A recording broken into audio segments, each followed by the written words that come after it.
What is going on, guys? Rods over bricks here. So the steering's done. It's pretty rudimentary and simple. Same thing with the servo that actuates the little gear drive in the back. All that's done. And so is the flywheel, little governor weird piece. Everything seems to work out pretty good. Overall length came in at under 5 inches. We're at 4 3/4. Overall height was 2 inches, almost exact.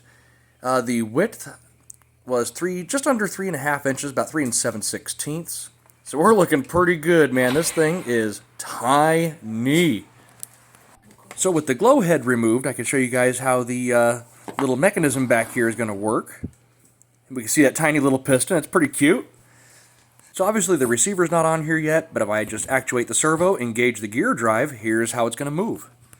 Now I know this is not the best way for the gear drive to engage and disengage at like 5,000 RPM, but it'll work and it'll get me the record. And for a fun little comparison, here it is next to your standard AA battery. That really puts the size in perspective. So this is where we left off last week.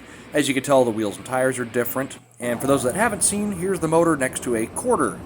I'm just trying to give size reference because it's kind of hard to tell. So the flywheel that I made, it's actually a wheel cylinder piston from a 1960 Ford truck. And being that I don't have a lathe, I had to make something to punch the exact center, at least as close as I could possibly get.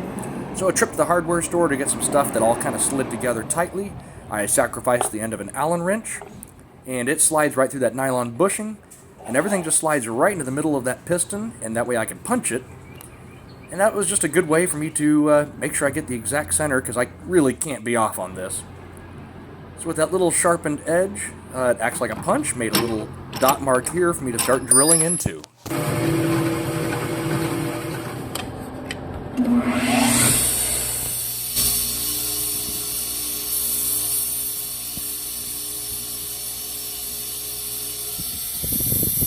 And at first it had a little bit of vibration, wasn't too bad, so I went ahead and just found the heavy side, drilled a couple little 5/16 indentations into it, and spun it back up to see if it's much more balanced this time. You know, the vibration was pretty minimal, but this motor doesn't really have a bearing, it's just kind of the crankshaft running on itself on the inside. So with that, I was pretty darn happy. It had just barely any kind of noticeable vibration. So with that, I just started putting the chassis together, making the servo mount, and getting the axle mounts all done up. And of course, while you're at it, you got to play with some fire, because that's always kind of fun. And I've never seen this in slow motion on my phone, so I figured I'd give it a try. It looks cool. Neat. Alright, back to the car. So we got the gears from Amazon. They're just brass gears. It's a 20-to-1 reduction. And the motor looks a little bit dwarfed by how big the flywheel is, but the bigger the flywheel I can put onto it, the slower I can get the idle. And with that, you can start to see this thing, how it's going to take shape. And being that this motor does not have a throttle, I just got to make sure that little idle adjustment screw on the top can still remain accessible. Attached to the back side of the motor, you'll see a piece of stainless that I took off and clamped up in this little jig here.